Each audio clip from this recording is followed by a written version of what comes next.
Deus possa estar te abençoando com essas séries de lições, eu nem vou chamar de aulas, mas de uma exposição, né, dos acontecimentos que se deram no início da igreja, registrado no livro de Atos e nas cartas dos apóstolos, à medida que os problemas foram acontecendo, as cartas foram sendo escritas, e aí nós decidimos compartilhar, né, com você que está seguindo aí a partir do livro de Atos, né, esses acontecimentos, as instruções que foram dadas, né, pelos apóstolos e profetas do Novo Testamento, né, pelos escritores do Novo Testamento, numa ordem, não vou dizer 100%, né, cronológica, mas beira aí a uns 90%,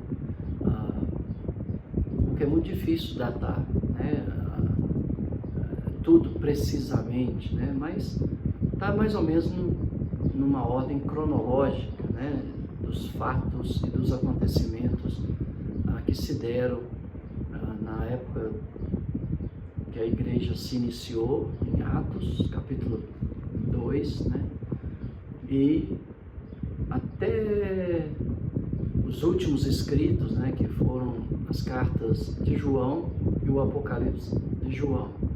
Esperamos chegar lá, né, com a graça de Deus, com a sua dedicação, porque depende também de você tirar tempo para ouvir essas lições, né?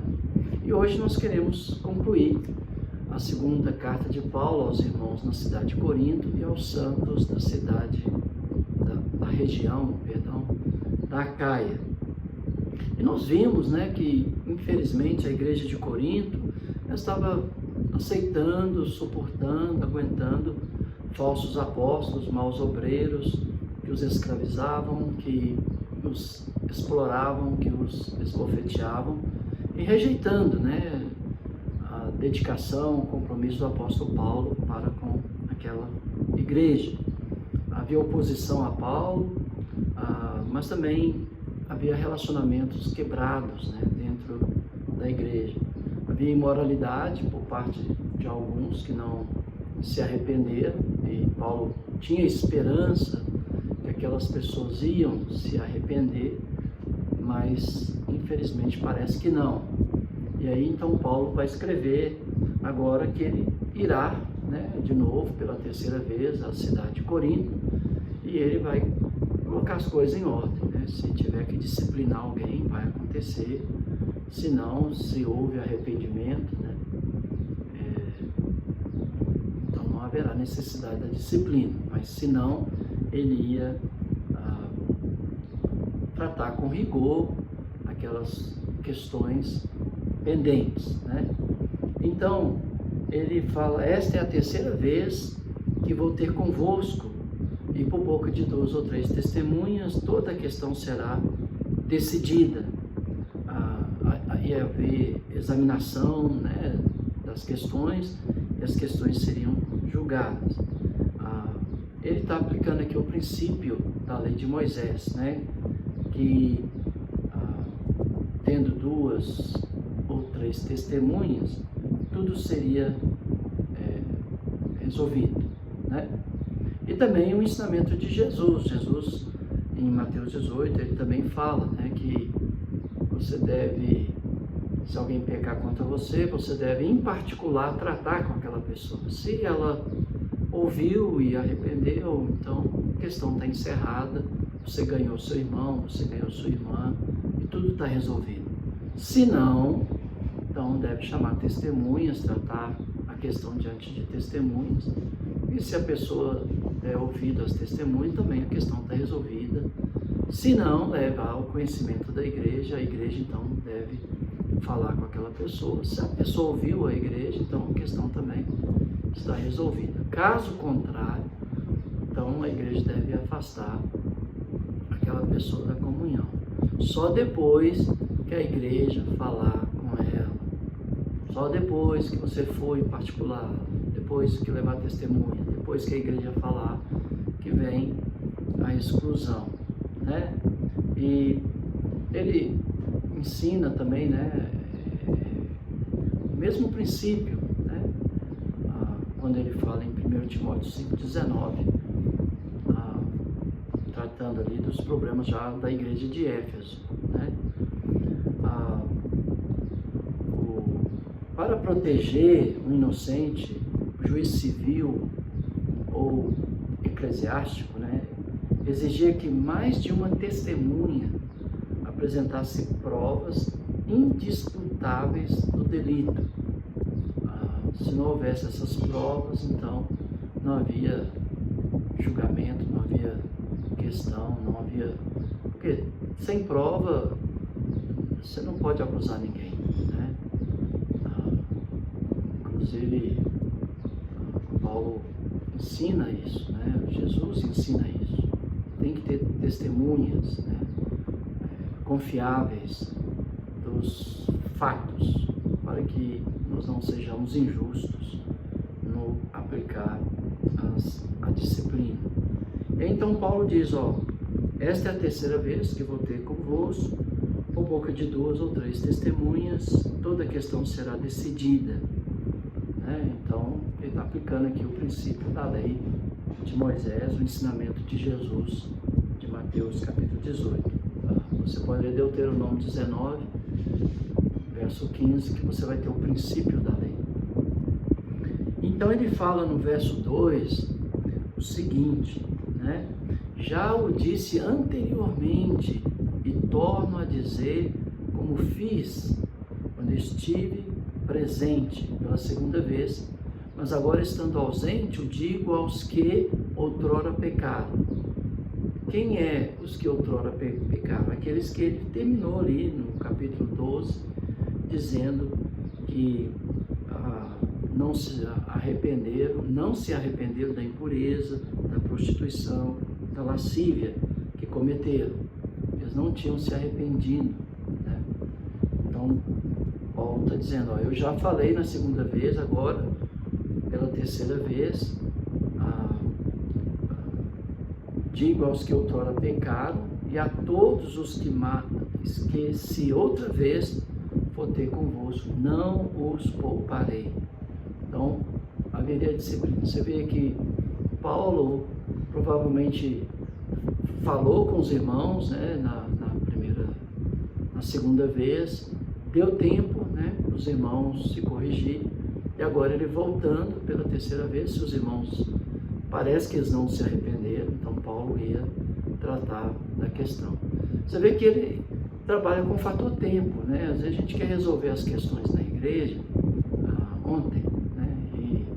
Ou num sermão, coisas que demandam tempo, demanda apurar os fatos, demanda chamar as pessoas envolvidas, dialogar, conversar. O objetivo não é destruir, irmãos. O objetivo é salvar, né?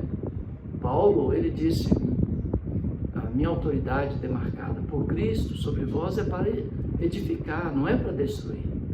E às vezes ouvimos sobre coisas, sobre pessoas e ficamos indignados e já agimos e isso não procede de Cristo, procede do homem, da justiça do homem, que não produz a justiça de Deus. Então é uma coisa muito séria, né, que nós precisamos melhorar sobre esta questão de disciplina na igreja de Deus, né? Então Paulo diz que ia aplicar a disciplina, que não ia poupar, né, aqueles que estavam vivendo uma vida escandalosa, praticando a imoralidade, que não quiseram aceitar o caminho de volta para Deus. Então, o objetivo é trazer as pessoas de volta. Adianta você expor o meu pecado, só por expor, só vai me mandar para o inferno. Porque além do meu pecado, eu vou ficar com raiva, não vou querer saber de nada, né? Vou olhar para os seus, vou dizer, como eles podem me julgar se eles são assim, assim, assim, assado, né? Então, é melhor a gente seguir o processo que Jesus deixou. Vá em particular, fale com a pessoa, com lágrimas, com temor, na esperança que Deus abra o coração dela para que ela arrependa. Se ela diz que está arrependida, acabou a questão, resolvido, né? Se não fizer isso, então você não tem o direito de tomar nenhuma medida, né? Porque seria fora da vontade de Deus. Seguindo o plano de Deus, leva testemunhas. Se ouviu as testemunhas, então está resolvido. Se não, fale com a igreja, olha, o irmão fez isso, praticou essas coisas, queria pedir à igreja que fale com ele, que ele arrependa, volte para o Senhor, né? É assim que a gente salva as almas que pecam dentro da Irmandade. Agora, se ele não quer ouvir a igreja, se ele disser, não, vocês não têm nada a ver com a minha vida, é problema meu. Não, nós temos sim, nós somos irmãos, somos a família de Deus. Então, já que você não quer acatar, né, a decisão da igreja, não da liderança da igreja, mas da igreja, então, da Assembleia, Jesus deixou isso claro, é a Assembleia que decide. Está sendo viciante a liderança decidir entre quatro paredes e levar a decisão para a igreja, em vez de chamar a igreja a participar. E eu estou falando em todos os sentidos. Às vezes vai fazer um projeto missionário, a turma reúne, decide tudo e leva para a igreja. Aí a igreja não contribui, ela não participou. Aí você quer que a igreja contribua? Leva o conhecimento da igreja. Olha, nós temos esses planos, o que vocês acham? Quem pode ajudar com isso ou com aquilo? Quando a igreja e a liderança estão unidas, não reunida, mas unida no mesmo propósito, a coisa funciona.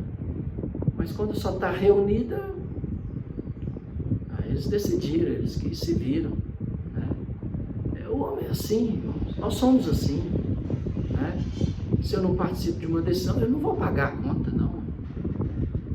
Agora, se eu tomo uma decisão por conta própria e não levo ao conhecimento da igreja, eu vou pagar a conta.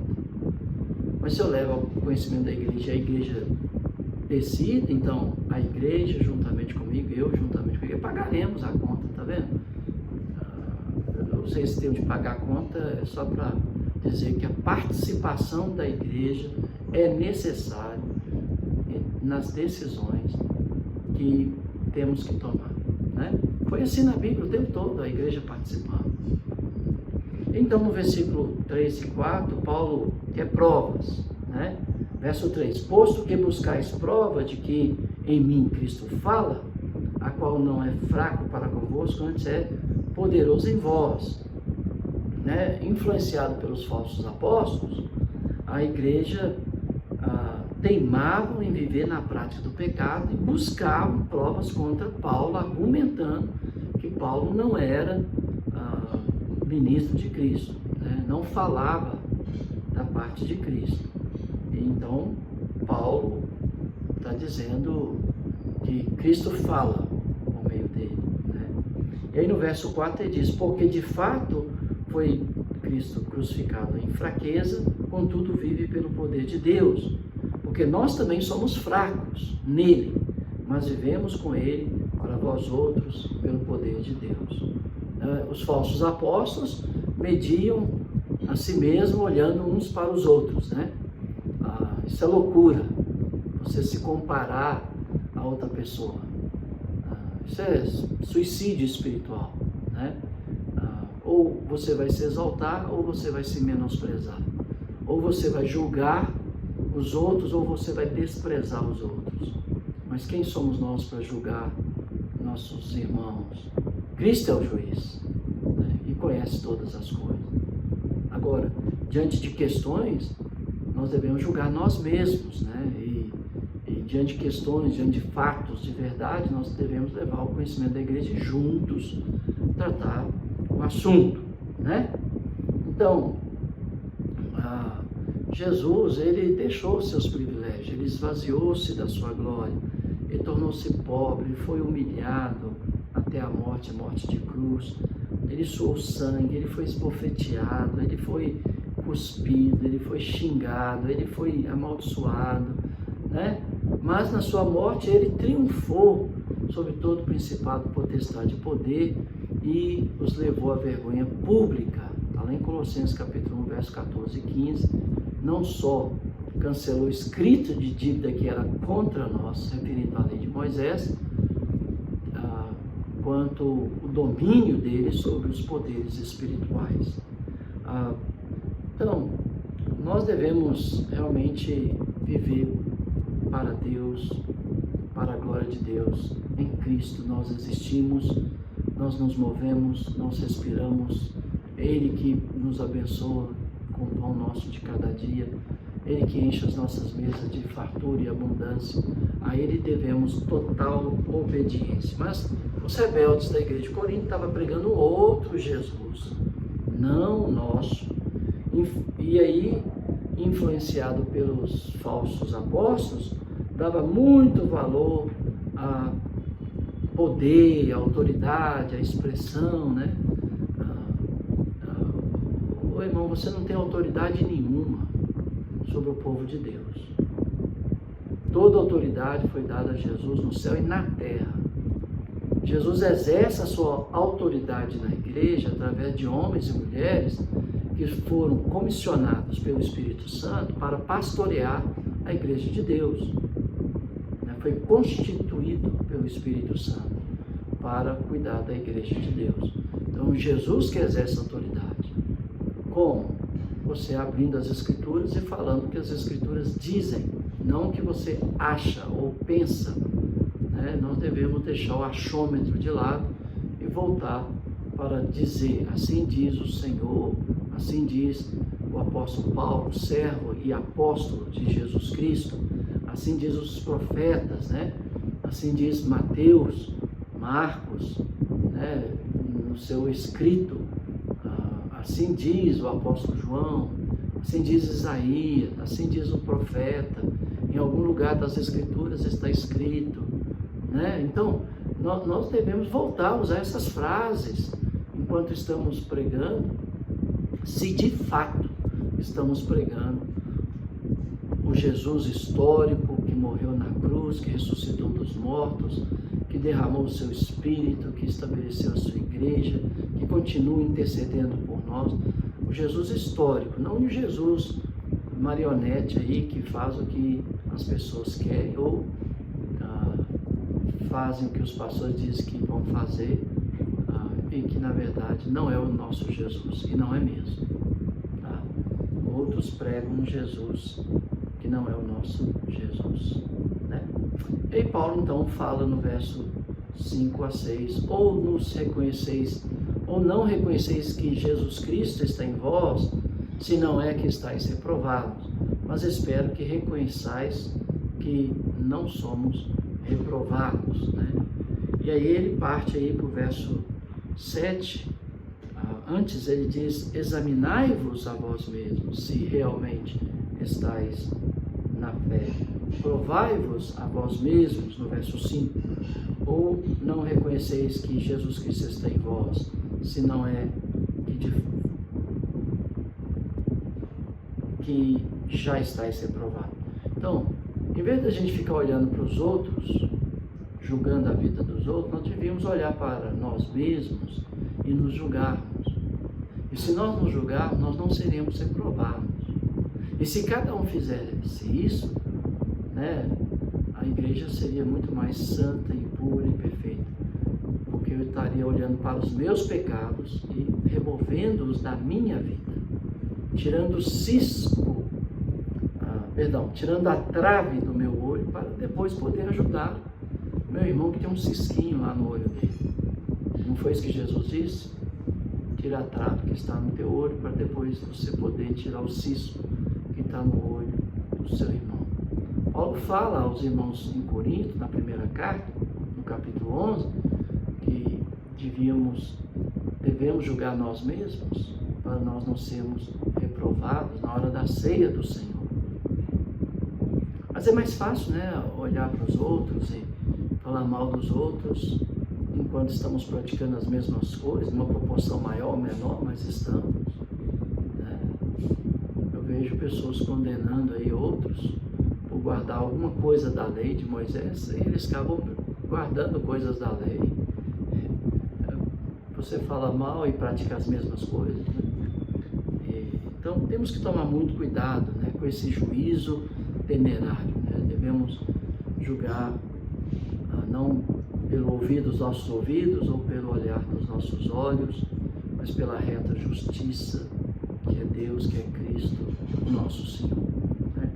Então, Paulo, passando aqui para o versículo 7 a 10, ele vai encorajar os irmãos, né, a permanecerem firmes no Senhor. Né? Versículo 7 diz assim: estamos orando a Deus para que não façais mal algum, não para que simplesmente parecemos aprovados, mas para que façais o bem, embora sejamos tidos como reprovados. Paulo não minimizava a postura da igreja influenciada pelos falsos apóstolos, a sua pessoa. Ele falou: nós temos sido tidos como reprovados, mas nós não somos. Né? Ele já apresentou as credenciais dos apóstolos. Né? Ele já falou que a igreja de Corinto não era inferior a nenhuma das outras igrejas. Então, mas os falsos apóstolos estavam dizendo que Paulo não falava da parte de Deus, não falava da parte de Cristo. E os irmãos acolheu esse falso ensinamento. Mas Paulo não queria fazer mal a ninguém, e sim o bem. E ele esperava sinceramente que aquelas pessoas estivessem arrependidas. Né? E eu espero que seja o nosso desejo ver as pessoas arrependidas e não condenadas. Né? Não há vantagem nenhuma em condenar, a não ser que a pessoa não arrependa, não quer mudar de vida. Aí sim, infelizmente, seguindo a orientação do Senhor, nós temos que afastar delas, afastar daqueles que promovem divisão, que vivem uma vida imoral, que vivem uma vida na bebedeira, na fofoca, né, na mentira.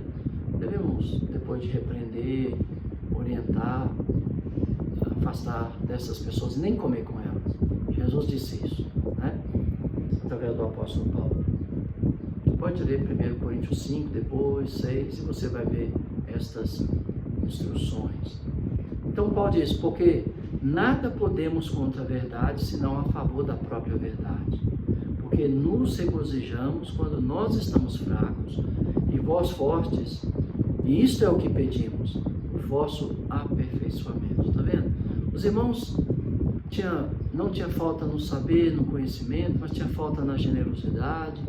Os irmãos estavam aceitando a influência de falsos apóstolos, falsos obreiros, e contra um obreiro aprovado por Deus, que era o apóstolo Paulo. Então Paulo queria que os irmãos se desvencilhassem dessas coisas e voltassem, né, para a verdade, fossem aperfeiçoados em amor. Portanto, escreva estas coisas, estando ausente, para que, estando presente, não venha a usar do rigor, segundo a autoridade que o Senhor me conferiu, para edificação e não para destruir. Então Paulo, mais uma vez, está dando oportunidade para que aqueles irmãos que adulteraram, que prostituíram, que cometeram lascívia, se arrependessem. Né? Nessa terceira aí, a questão ficaria resolvida.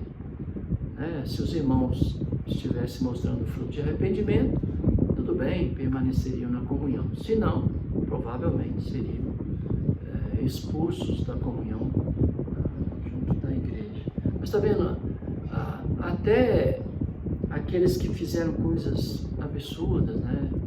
Paulo queria que eles se arrependessem. Sabe por quê, irmãos?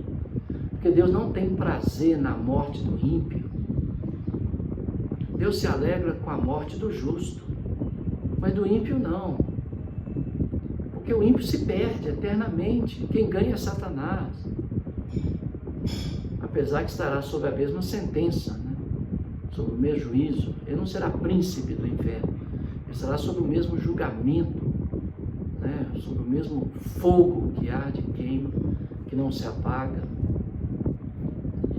O sofrimento eterno. Né? Mas é mais fácil pôr para fora do que trabalhar para restaurar o impenitente, né? Então nós devemos estar trabalhando para trazer as pessoas de volta para o reino de Deus, né? E então Paulo vai concluir aqui essa carta, né, essa bela carta, com grandes instruções, dizendo estas palavras. Portanto, escreva essas coisas, né, porque eu não quero usar do rigor, da autoridade que o Senhor me conferiu para edificar e não para destruir.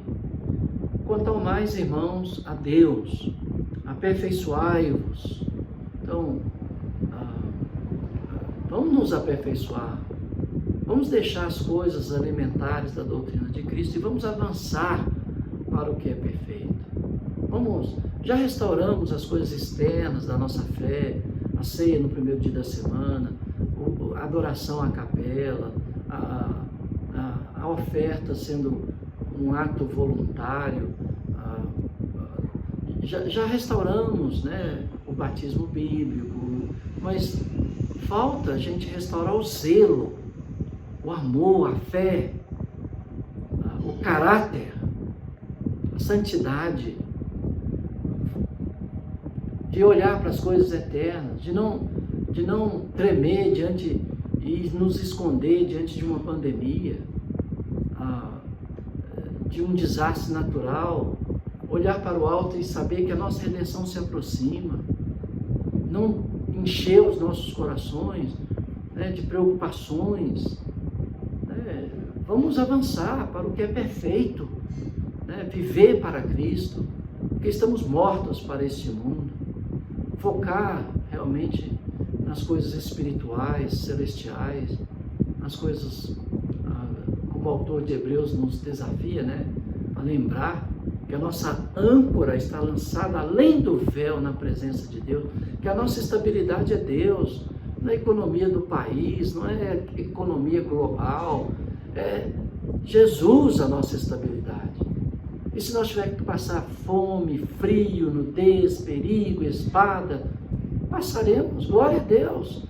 Se tivermos que enfrentar doença, morte, enfrentamos na presença do Senhor, dando glórias ao Senhor, dando um bom exemplo, um bom testemunho para as pessoas que estão em nossa volta.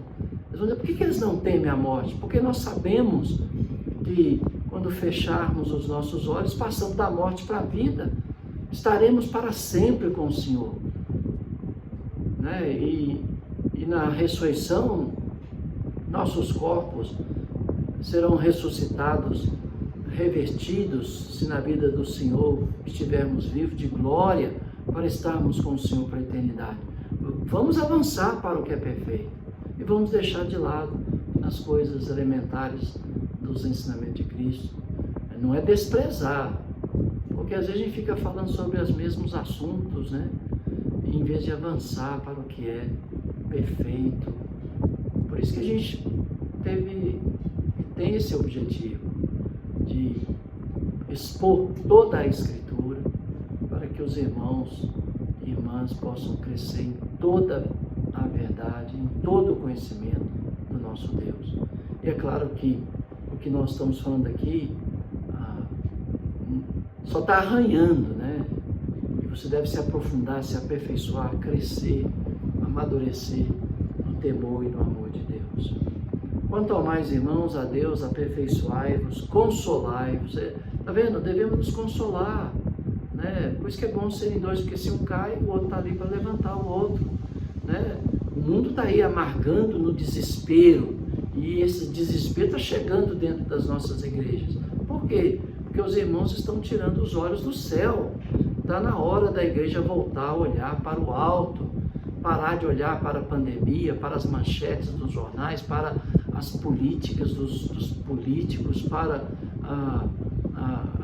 as catástrofes, para as doenças. Nós temos que tirar os olhos de tudo isso e voltarmos a olhar para o soberano e Senhor Jesus Cristo, o Rei dos Reis, o Senhor dos Senhores, o soberano dos seis da terra. Então, consolai-vos e sede do mesmo parecer. Irmãos, nós vamos ter o mesmo parecer se nós não ultrapassarmos o que está escrito. Aí vamos falar a mesma coisa, vamos ter o mesmo Espírito, vamos ter o mesmo Jesus, vamos ter a mesma esperança, a mesma fé, a mesma doutrina. Por quê? Porque estamos não ultrapassando o que está escrito. Quando você ultrapassa, você leva pessoas a te seguir. em detrimento de outras pessoas. Você divide a igreja de Deus. Você destrói a igreja de Deus e será destruído. Esta é a palavra do Senhor. Quem destruir o santuário de Deus será destruído. Simples assim, ponto. Não tem diálogo, não tem negociação nisso, não tem conversa. Vai ser destruído e acabou. É o que diz as Escrituras, né? Então vamos ficar naquilo que está escrito, não vamos ultrapassar, não vamos ir além, né, do que está escrito. Vamos ter o mesmo parecer, né? Vivei em paz e o Deus de amor e de paz estará convosco. O Deus de amor e de paz só estará conosco se nós vivemos em paz uns com os outros. Se nós nos mordemos e nos devoramos, o Deus da paz não está conosco. Mas o orgulho está, a vaidade está, a arrogância está, a soberba está, a ideia que eu não preciso do meu irmão está, a ideia que eu não sou digno está. Mas não o Senhor.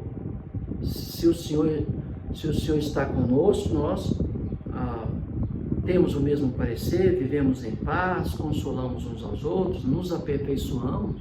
Por isso que na igreja todos podem falar, não apenas uma elite, todos são sacerdotes de Deus, então todos podem servir, todos podem ministrar, todos podem interceder, do menor ao maior, seja intelectual, seja analfabeto, seja homem, seja mulher, todos nós somos sacerdotes do Deus eterno. E por sermos sacerdotes, existimos para condoer-nos daqueles que pecam na ignorância e também por aqueles que erram. Nós existimos para interceder a favor deles e também por nós, porque nós sabemos que também somos pecadores. Aí não há espaço para orgulho, vaidade, só espaço para Deus ser glorificado, inclusive nas nossas fraquezas, né?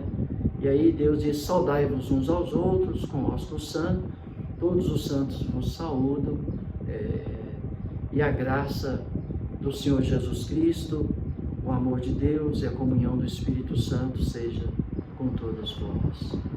Que Deus te abençoe de uma forma muito especial e que a graça de Deus possa superabundar na sua vida. Terminamos, mais um livro, em ordem aí dos escritos, e o próximo livro, seguindo aí, seria o livro de Romanos.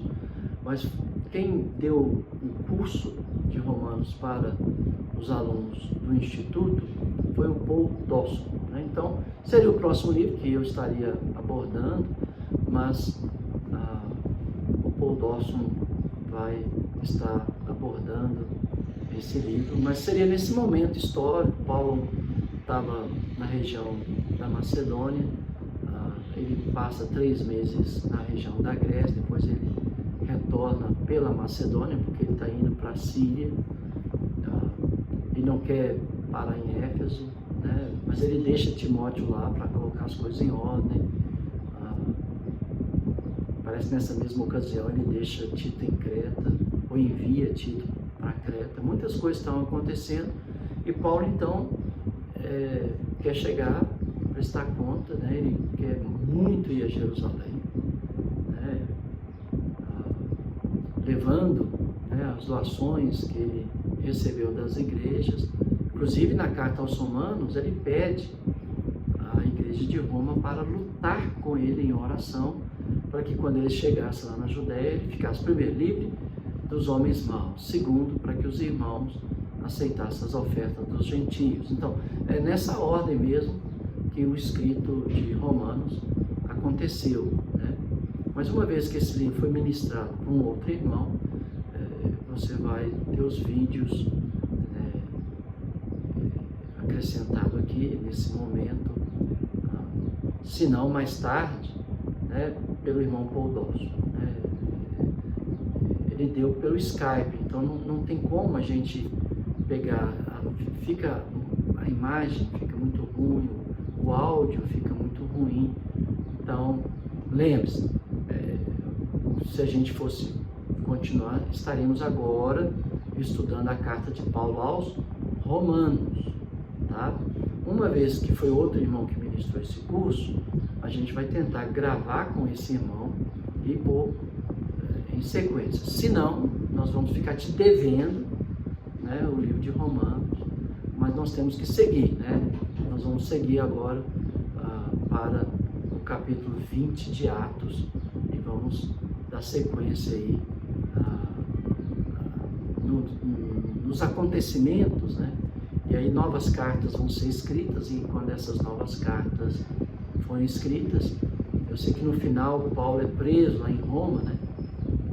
E ele escreve as cartas pastorais. Também foi as cartas de prisão, né? E mais ou menos nessa ordem, Filemon, depois Efésios, Colossenses e, por último, Filipenses. Foi nosso irmão Júlio, que é um dos professores do Instituto Charles Hoffman, que está, inclusive, terminou, né, agora de ministrar essas cartas, porque os alunos do Instituto estão na frente, né? Se não porque eles são melhores, é porque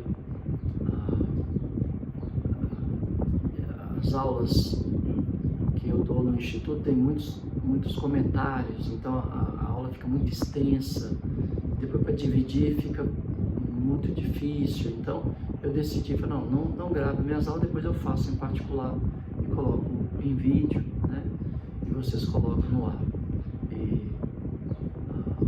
Então, espero que Deus esteja abençoando você, e nós vamos agora voltar, né, a ler Atos, capítulo 20, e aí, lembrando que ficou para trás a carta de Romanos, né, que foi escrito nesse período que Paulo estava ali na Macedônia, teve uma confusão lá na Grécia também, ele então decide voltar, ele escreve a carta aos Romanos, né? Tá bom? Que Deus te abençoe e até o nosso próximo encontro.